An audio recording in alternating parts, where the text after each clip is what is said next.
अपने उर्दू समझने और बोलने वालों को आगा शेख सरवर का अस्सलाम। हुज़ूर वाला इमरान रियाज से कल मेरी मुलाकात हुई। मुलाकात का हवाल आज आपके सामने रखूँगा। मुलाकात का वक्त जब हम वहाँ पर पहुँचे तो 9 बज रहे थे। 9 बजे हमें इमरान रियाज के वालिद साहब ने गले लगाया और हमने मुबारकबाद दी। उस वक्त तक हम नहीं जानते थे कि इमरान रियाज साहब कैसे हैं, उनकी तबीयत कैसी है। हम उनके वालिद साहब से मिले, उनके अहले खाना से मिले और फिर जहाँ पर वेटिंग रूम था वहाँ पर इंतज़ार करने लगे। 1 बजे इमरान रियाज साहब आराम करके उठे। हम तमाम सहाफ़ी रूम में पहुँचे और ये डाइनिंग रूम था। हमारे साथ जो सहाफ़ी थे, मेरे साथ ही बगल में शिराज़ी भाई बैठे हुए थे जो हाई कोर्ट्स को कवर करते हैं। हम सब वेट कर रहे थे कि इमरान भाई आएंगे, उनकी एक झलक देखेंगे। इमरान भाई जैसे ही कमरे से बाहर आए हैं तो एक सहाफ़ी कमरे से बाहर इमरान भाई से मिलने के लिए गए। इमरान भाई से मिलते ही उन्होंने गले लगाया और रोने लगे। हमें बड़ी हैरत हुई। हम उठे और देखने लगे कि रोने की आवाज़ क्यों आ रही है, खुशी का माहौल है। तमाम सहाफ़ी खड़े हो गए। खड़े होने के बाद शिराज़ी भाई जो मेरे आगे थे वो इस चीज़ को देखते हुए सिसकियाँ ले रहे थे। इस वक्त तक मुझे अंदाज़ा नहीं था कि इमरान रियाज भाई किस हालत में हैं, कैसी तबीयत है उनकी। लेकिन जैसे वो कमरे से दाखिल होते हैं, दाखिल होते ही कहते हैं कि कैसे हैं। सेम अल्फाज यही इमरान भाई करते हैं। इमरान भाई के अल्फाज जब ये अदा होते हैं तो तमाम सहाफ़ी जो उस वक्त डाइनिंग रूम में बैठे हुए थे उन सब की आँख आबदीदा हो जाती है। तमाम लोग ज़ारों कतार रोने लगते हैं।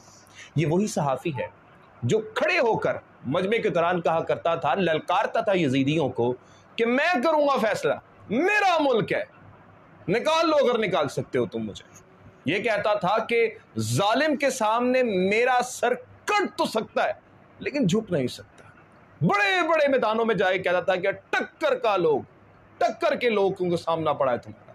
आज वही शख्स जब आया तो उससे अल्फाज अदा नहीं हो पा रहे थे। वो आए और शिराज़ी भाई ने उनको गले लगाया और ज़ारों कतार रोने लग गए। इस वक्त तक मेरे भी आंसू काबू ना रहता है और मैं ज़ारों कतार रोने लग गया। और रोते रोते ही मैं हाथ बांध के खड़ा हुआ था। मैं आंखों से आंखें नहीं मिला पा रहा था इमरान रियाज के पास। मैं शदीद आबदीदा हो गया और ज़ारों कतार फूट फूट के रोने लग गया।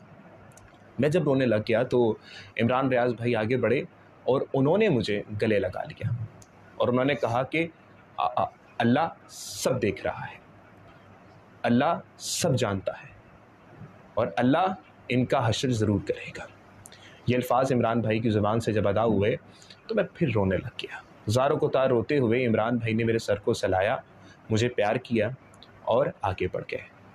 मैं एक बेंच पे जाकर सोफ़े पे जाकर बैठ गया और शिराज़ी भाई मेरे बगल में थे। हम सब रो रहे थे। तमाम सहाफ़ी जो उस वक्त मौजूद थे रोने लग गए थे। मज़े की बात तो ये है कि दिलासा हमें देना चाहिए था इमरान भाई को, मगर वो पत्थर की तरह खड़ा हुआ इंसान, टक्कर का आदमी हमें दिलासे देने लग गया। कहने लग गया कि कोई बात नहीं, ये भी वक्त गुजर जाएगा। अल्फाज की अदायगी इमरान भाई से नहीं हो पा रही थी। 22 किलो वज़न घट गया था और इमरान जो कि एक टक्कर का आदमी था, अब सिर्फ ढांचा रह चुका था। हमें बहुत अफसोस था। हम लोग बार बार इस चीज़ को देखकर रोने लग जाते थे, बार बार आंसू आ जाते थे। हम लोग अपने आपे में ही नहीं थे। खैर, हम लोग कमरे से बाहर आए, मोबाइल फ़ोन्स अपने लिखे, वापस जब कमरे से बाहर आए तो यही सोच के, यही हवाल देख देख के हम रोते और बार बार उस लफ्ज़ों को याद करते जो इमरान भाई कहा करते थे।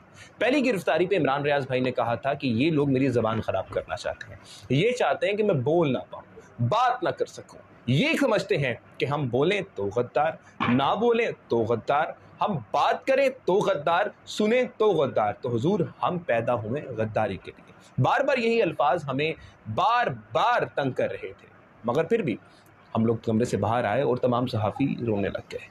कोई भी ऐसा सहाफ़ी वहाँ मौजूद नहीं था जिसकी आंख लाल और आबदीदा नहीं थी। इमरान रियाज भाई जो एक टक्कर के आदमी थे, जिन्होंने कुर्बानी दी, जिन्होंने ये कहा कि जालिम और यजीदियत के सामने मेरा सर कट तो सकता है मगर झुक नहीं सकता। 5 महीने उनको एक ऐसी जगह पे रखा गया जहाँ धूप नहीं आती थी, तन्हा, अकेला, कि टूट जाए, किसी तरह से बोल दे कि नहीं जी इमरान खान गलत है, या फिर मुआहिदा कर ले जैसे बाकी सहाफ़ी करते हैं, या पैसे ले ले, कुछ भी अलग कर ले, अपना नज़रिया तब्दील कर ले, मगर वो नहीं टूटा। 5 महीने अजियत झेली उसने, اس نے, اس کے گھر والوں نے, اس کے اہل خانہ نے, مگر وہ نہیں ٹوٹا. وہ ایک ہی بات کرتا تھا کہ جب تک میری جان ہے میں حق اور سچ کو بلند کروں گا. عمران ریاض کے ساتھ جو میرے ملاقات کا حوال تھا میں آپ کے سامنے رکھ چکا ہوں, اور ابھی تک میں اپنے اس دماغ سے اس بات کو نکال نہیں پا رہا. بہت سی باتیں تھیں سوشل میڈیا پہ جو گردش کر رہی تھی, مجھے لگا کہ جو مل کر آیا ہے شاید اس کو ہی حوال آپ کے سامنے رکھنا چاہیے. سوشل میڈیا پر بات کرنا یا پھر اس کو ٹویٹس پہ پڑھنا الگ ہے, جو مل کر آیا ہو اس کی آنکھوں دیکھا حوال الگ ہوتا ہے. میری دعا ہے کہ اہل خانہ عمران ریاض کی ان کو صبر عطا فرمائے, اور عمران ریاض بھائی جلدی صحتیاب ہوں, جلدی صحتیاب ہو کر وہ ہمارے بیچ آئیں اور پھر سے ہی اس طرح سے ولاگ کریں اور ہم صحافیوں کے لیے ایک آواز بلند کریں. لیکن ایک افسوس یہ بھی ہے کہ سب کے لیے بولنے والا جب غائب ہوا 5 مہینے کے لیے تو اس کے پیچھے بولنے والا کوئی نہیں تھا. جانتے ہیں آپ یہ کیا ہے؟ یہ آپ تاثر پھیلاتے ہیں دنیا بھر میں کہ جی پاکستان جو کہ ایک عظیم ملک ہے, جو کلمے کی بنیاد پہ بنا تھا, اس کے حق میں جو بھی بولے گا اس کو گرفتار کیا جائے گا, لیکن اس کی عوام کے لیے جو بولے گا عوام اس کے لیے نہیں بولے گی. آپ سب اپنا خیال رکھیے گا. اللہ حافظ.